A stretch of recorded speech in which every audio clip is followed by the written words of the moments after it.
কোরআনে সূরা আলাকের ২ নম্বর আয়াতে বলা হয়েছে, আল্লাহ মানুষকে একটা জমাট বাঁধা রক্তপিণ্ড থেকে সৃষ্টি করেছেন। আমি এই কয়েকদিন আগে পবিত্র কোরআনের এই সূরাটার উর্দু অনুবাদটা শুনেছিলাম। সেখানেও বলা হয়েছিল যে রক্তপিণ্ড থেকে মানুষ সৃষ্টি হয়। আমরা এটা জানি, মানে এখন এটা সবাই জানে যে আমরা মানুষ জাতি জন্মাই কোনো রক্তপিণ্ড থেকে না, জন্মাই শুক্র থেকে। আর আমি এরকম একটা অনুবাদও পড়েছি, অন্য আরেকটা আয়াতে আছে, পরে আমি এই বিন্দুকে ব্র্যাকেটে শুক্র পরিণত করি রক্তপিণ্ডে, তারপর এই রক্তকে পরিণত করি মাংসপিণ্ডে। মানে রক্তে পরিণত হচ্ছে দ্বিতীয় স্টেজে। আমার মনে হয় না যে এই সময় সেটা রক্তপিণ্ডে পরিণত হয়। আপনি একজন ডাক্তার, হয়তো এটা বুঝিয়ে বলতে পারবেন। শিওর। পবিত্র কোরআনের সূরা নাহলে 43 নম্বর আয়াত এবং সূরা আম্বিয়ার 7 নম্বর আয়াতে বলা হয়েছে, ফাসালু আহলাজ যিকরি ইন কুনতুম লা তা'লামুন, যদি না জানো তবে জ্ঞানীদের জিজ্ঞাসা করো। আমি খুব বেশি কিছু জানি না, তবে এই ব্যাপারগুলো সম্পর্কে জানি আলহামদুলিল্লাহ। আমি বেশি কিছু জানি না, আমি বিভিন্ন ধর্মের একজন ছাত্র আর সামান্য একজন ডাক্তার MBBS। তবে এইসব ব্যাপারে আমি জানি। এই একই যুক্তি দেখিয়েছিলেন ডক্টর উইলিয়াম ক্যাম্বেল। আমি একবার তার সাথে বিতর্ক করেছিলাম। তিনি একজন মেডিকেল ডাক্তার আর কোরআনের বিরুদ্ধে বই লিখে তিনি PhD করেছিলেন। তার বইতে লিখেছেন যে কোরআনে 30টা বৈজ্ঞানিক ভুল আছে।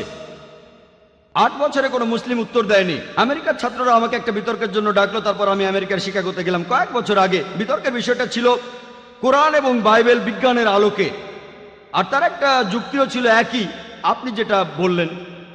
কোরআনের যে আয়াতটা প্রথম নাজিল হয়েছিল সূরা আলাক বা সূরা ইকরা 1 ও 2 নম্বর আয়াতে উল্লেখ করা হয়েছে, ইকরা বিসমি রাব্বিকাল্লাযী খালাক খালাকাল ইনসানা মিন আলাক, পাঠ করো তোমার প্রতিপালকের নামে যিনি সৃষ্টি করেছেন।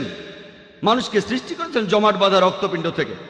তার মতে কোরআনের এই কথাগুলো হচ্ছে নকল করা। গ্রিকরা এভাবে ভাবতো যে মানুষ তৈরি হয় রক্ত থেকে। এটা একটা পুরনো থিওরি যেটা ভুল বলে প্রমাণিত। আর মেডিকেল ডাক্তার হিসেবে আমিও জানি মানুষ কোনো রক্তপিণ্ড থেকে জন্ম নেয় না। তাহলে ডক্টর উইলিয়াম ক্যাম্বেলের মতে আমাদের নবীজি অমুক অমুক জায়গা থেকে এগুলো নকল করেছেন, বড় একটা লিস্ট রিসার্চ।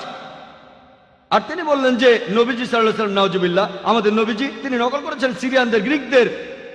এগুলো তিনি নাকি রিসার্চ করে জেনেছিলেন PhD করতে গিয়ে। তিনি PhD ডক্টর, আবার মেডিকেল ডক্টর। এরপর তিনি আরো বললেন, আপনারা যেসব অনুবাদ পড়েন বলা হয়েছে রক্ত রক্ত রক্ত, তবে ইদানিং কিছু মুসলিম অনুবাদ করছে আলাকা আলাকা, অর্থাৎ জোকের মতো কিছু একটা।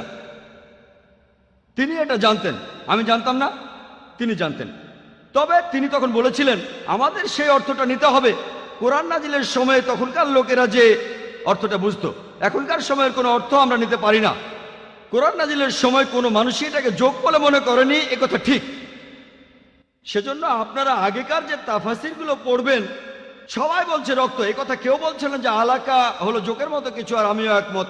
আলাকা শব্দটা 3টি অর্থ আছে, জমাট বাঁধা রক্তপিণ্ড যেটা ঝুলে থাকে, আর জোকের মতো কোনো জিনিস।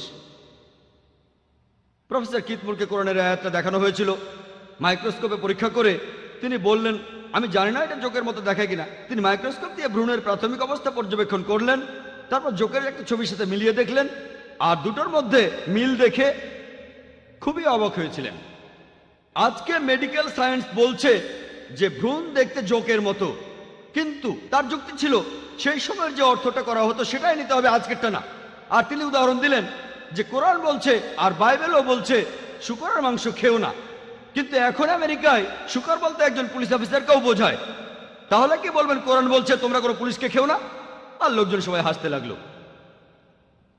উনি কথা বলছিলেন তাই কিছু বলিনি, আমাকে নিয়ম মানতে হবে। তারপর আমি যখন লেকচার দিতে গেলাম তখন বললাম ডক্টর উইলিয়াম ক্যাম্বেল যা বললেন সেই কথাগুলো শুধু পবিত্র বাইবেলের ক্ষেত্রে প্রযোজ্য, কারণ ইনজিল নাজিল হয়েছিল সেই সময় একটা নির্দিষ্ট গোত্রের জন্য, তাই বাইবেলের জন্য সেই সময়ের অর্থটাই নিতে হবে। তবে পবিত্র কোরআন শুধু মুসলিমদের জন্য, আরবদের জন্য বা সেই সময়ের জন্য নাজিল হয়নি। কোরআন নাজিল হয়েছে মানুষ জাতির জন্য, চিরস্থায়ী ধর্ম। তাই এখানে সবগুলো অর্থ নিতে হবে। নাজিল হওয়ার সময় থেকে একেবারে কিয়ামত পর্যন্ত সবগুলো অর্থকে পরীক্ষা করে দেখতে হবে। একটা সঠিক হতে পারে, আবার সবগুলোও সঠিক হতে পারে। আর ডক্টর উইলিয়াম ক্যাম্বেল মরক্কোয় প্র্যাকটিস করেছিলেন, আর তিনি আরবিতে কথাও বলতে পারতেন। তাহলে ডক্টর, মেডিকেল ডক্টর, MD, আমি সামান্য MBBS, তিনি আমার চেয়ে উপরে MD। কোরআনের বিরুদ্ধে বই লিখে পিএইচডি করেছেন, আরবিতে কথা বলতে পারেন, আমি কথা বলতে পারি না। আমরা বিতর্ক করেছিলাম। আমি বলেছিলাম, আপনি যদি বাইবেলের কথা বলেন ঠিক আছে, বাইবেলের ক্ষেত্রে সে সময় অর্থটা নিতে হবে, কিন্তু কোরআনের ক্ষেত্রে সব অর্থই নিতে হবে। আর এখন যে অর্থটা করা হয় তাতে তার কোনো আপত্তি নেই, কারণ প্রফেসর কিথ মুর, যিনি এ ব্যাপারে খুবই বিখ্যাত, ভ্রূণবিদ্যার বিখ্যাত বিশেষজ্ঞ, তিনি বলেছেন, আর তার বইতেও তিনি লিখেছেন যে ভ্রূণ দেখতে জোকের মতো, তাই আপত্তি করা যাচ্ছে না। কিন্তু তিনি এটাও জানতেন যে দ্বিতীয় অর্থটা ঝুলে থাকে, এটা ঝুলে থাকে সেটাও ঠিক, কারণ ভ্রূণ মায়ের পেটের ভেতরে ঝুলে থাকে। একেবারে লেটেস্ট রিসার্চ বলা হয়েছে যে প্রাথমিক অবস্থায় ভ্রূণের ভেতরে রক্ত প্রবাহিত হয় না, তখন রক্তপিণ্ডের মতো দেখায়। তাহলে রক্তপিণ্ড বলাটাও সঠিক, সেটা বিজ্ঞান সেদিন আবিষ্কার করলো। পবিত্র কোরআন আমাদের বলছে যে সৃষ্টি করেছেন রক্তপিণ্ড থেকে, দেখতে সেরকম একটা জমাট বাঁধা রক্তপিণ্ডের মতো। কাজের দিক থেকে ভ্রূণ মায়ের পেটে ঝুলে থাকে, আর আকৃতিতে এটা দেখতে একটা জোকের মতো। তাহলে আলহামদুলিল্লাহ তিনটা অর্থই সঠিক। এমনকি রক্তপিণ্ড সঠিক, যেটা ঝুলে থাকে এ অর্থটাও সঠিক, জোকের মতো সেটাও ঠিক। হ্যাঁ